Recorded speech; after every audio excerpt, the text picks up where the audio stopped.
Assalamualaikum warahmatullahi wabarakatuh. Perkenalkan, saya Dichandra Utomo dari kelas Bronto. Di sini saya akan menjelaskan tentang tugas asinkron 3. Tugas asinkron 3 ini membahas tentang mengenal Microsoft Power Platform. Power Platform terdiri dari atas 4 produk utama. Yang pertama ada Power Apps, Power Automate, Power BI, dan Power Virtual Agents. Yang pertama adalah Power Apps. Power Apps menyediakan lingkungan pengembangan kode rendah yang cepat untuk membangun aplikasi khusus untuk kebutuhan bisnis.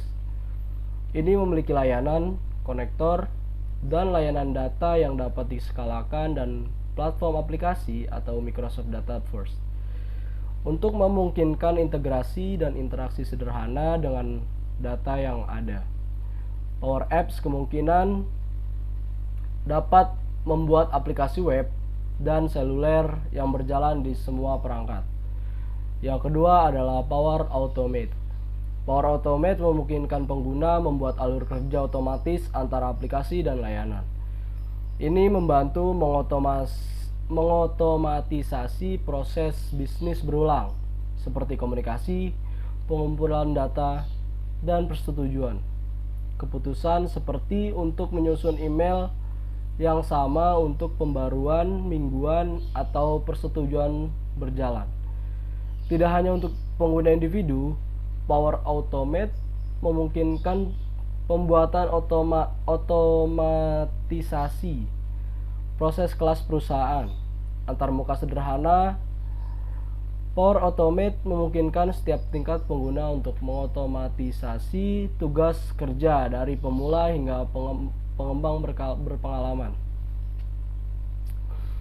Yang selanjutnya adalah Power BI. Power BI adalah atau panjangannya Power Business Intelligence, adalah layanan analisis bisnis yang memberikan wawasan untuk menganalisis data. Ini dapat berbagi wawasan melalui visualisasi data yang membentuk laporan dan dashboard untuk memungkinkan keputusan yang cepat dan terinformasi. Power BI skala di seluruh organisasi dan memiliki tata kelola dan keamanan bawaan yang memungkinkan bisnis untuk fokus menggunakan data lebih dari mengelolanya. Dashboard Power BI berpotensi menggantikan rapat berdiri untuk melaporkan metrik perusahaan seperti data penjualan, kemajuan terhadap tujuan, atau kinerja karyawan. Yang keempat adalah Power Virtual Agents. Power Virtual Agents memungkinkan siapapun untuk membentuk atau membuat chatbox yang kuat menggunakan antarmuka grafis tanpa kode yang dipandu, tanpa perlu ilmuwan data atau pengembang. Ini meminimalkan upaya teknologi informasi yang diperlukan untuk menyebarkan atau memelihara solusi khusus dengan memberdayakan para ahli materi. Pelajaran untuk membangun dan memelihara solusi percakapan mereka sendiri. Power Virtual Agents adalah bagian dari Microsoft Power Platform.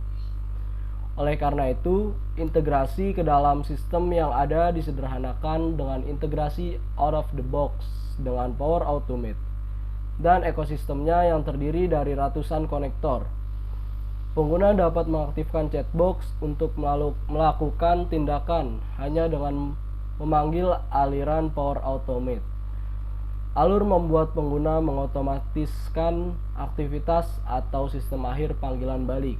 Pengguna dapat memanfaatkan alur yang ada yang telah dibuat di lingkungan Power Apps mereka dapat membuat aliran dalam kanvas penulisan Power Virtual Agents. Fitur keempat aplikasi di atas memiliki fitur yang diantaranya adalah iBuilder. iBuilder adalah solusi turnkey yang memungkinkan Anda menambahkan kecerdasan dengan mudah, dan aplikasi Anda memprediksi hasil untuk membantu meningkatkan kinerja bisnis tanpa menulis kode. Yang kedua adalah Microsoft Data First. Microsoft Dataverse adalah layanan data dan platform aplikasi yang dapat diskalakan yang memungkinkan pengguna menyimpan dan mengelola data dengan aman dari berbagai sumber dan mengintegrasikan data tersebut dalam aplikasi bisnis menggunakan model data umum untuk memastikan kemudahan dan konsistensi kepada pengguna. Yang terakhir adalah konektor. Konektor memungkinkan dapat menghubungkan aplikasi, data, dan perangkat ke cloud. Yang selanjutnya adalah sumber data. Sumber datanya adalah data tubular dan data berbasis fungsi. Data tubular adalah sumber data yang mengembalikan data dalam format tabel terstruktur.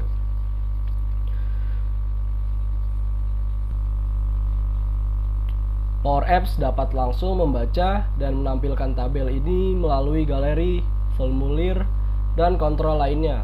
Selain itu, jika sumber data mendukungnya, Power Apps dapat membuat, mengedit, dan menghapus data dari sumber data ini. Contohnya Microsoft Dataverse, SharePoint, dan SQL Server. Yang kedua adalah data berbasis fungsi. Data berbasis fungsi ini adalah sumber yang menggunakan fungsi yang berinteraksi dengan sumber data. Fungsi-fungsi ini dapat digunakan untuk mengembalikan tabel data, tetapi menawarkan tindakan yang lebih luas seperti kemampuan untuk mengirim email, memperbarui izin, atau membuat acara kalender. Contohnya termasuk Office 365 Users, Project Online, dan Azure Blob Storage. Yang selanjutnya adalah kebijakan pencegahan kehilangan data. Kita dapat membuat kebijakan pencegahan kehilangan data yang dapat bertindak sebagai pagar pembatas untuk membantu mencegah pengguna mengekspos data organisasi secara tidak sengaja. Kebijakan tersebut dapat dicakup di tingkat lingkungan atau tingkat penyewa, menawarkan fleksibilitas untuk membuat kebijakan yang masuk akal, yang mencapai keseimbangan yang tepat antara perlindungan dan produktivitas. Untuk kebijakan tingkat penyewa, Anda dapat menentukan cakupan untuk semua lingkungan yang dipilih atau lingkungan kecuali yang Anda dikecualikan secara khusus. Bahasan selanjutnya saya akan membahas Dataverse. Dataverse di sini adalah solusi berbasis cloud yang dengan mudah menyusun berbagai data dan logika bisnis untuk mendukung aplikasi dan proses yang saling berhubungan dengan cara yang aman dan sesuai. Dataverse dirancang untuk menjadi repositori data pusat Anda untuk data bisnis. Di balik layar, ini mendukung banyak solusi, yakni Microsoft Dynamics 365 seperti Field Service Marketing, Customer Service, dan Sales. Ini juga tersedia sebagai bagian dari Power Apps dan Power Automate dengan konektivitas asli yang dibangun tepat di dalamnya. Fitur iBuilder dan Portals dari Microsoft Power Platform juga memanfaatkan Dataverse. Nah, API dari Microsoft Dataverse ini adalah bagiannya ada keamanan, logika, data, storage, dan integrasi. Yang pertama adalah keamanan. Dataverse menangani autentikasi dengan Azure Active Directory atau Azure AD untuk memungkinkan akses bersyarat dan autentikasi multifaktor. Ini mendukung otorisasi hingga ke tingkat baris dan kolom dan memberikan kemampuan audit yang kaya. Yang kedua adalah logika. Dataverse memungkinkan Anda untuk dengan mudah menerapkan logika bisnis di tingkat data. Terlepas dari bagaimana pengguna berinteraksi dengan data, aturan yang sama berlaku. Aturan ini dapat dikaitkan dengan deteksi duplikat, aturan bisnis, alur kerja, atau yang lainnya. Yang ketiga adalah data. Dataverse menawarkan Anda kontrol untuk membentuk data Anda, memungkinkan Anda untuk menemukan, memodelkan, memvalidasi, dan melaporkan data Anda. Kontrol ini memastikan data Anda terlihat seperti yang Anda inginkan terlepas dari bagaimana data tersebut digunakan. Yang keempat adalah storage.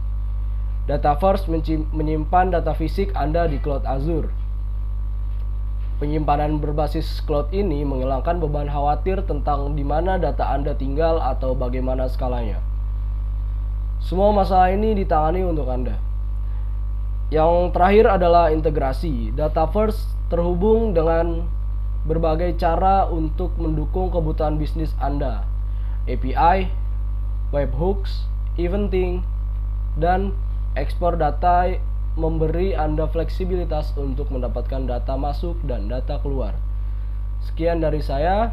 Terima kasih. Wassalamualaikum warahmatullahi wabarakatuh.